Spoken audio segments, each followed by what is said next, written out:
Fitness is not a destination, it's a journey.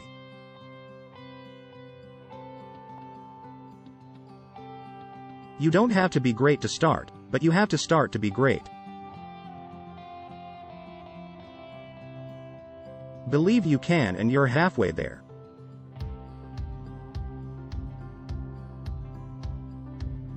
The only bad workout is the one that didn't happen.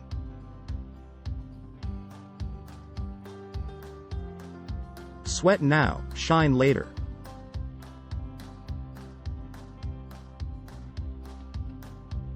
Your health is an investment, not an expense.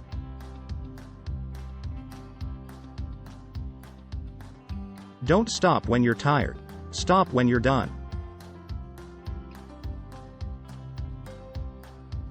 Take care of your body. It's the only place you have to live.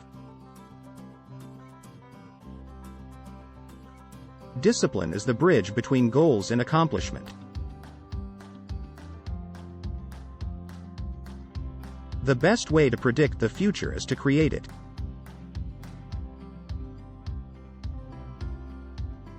Be stronger than your excuses.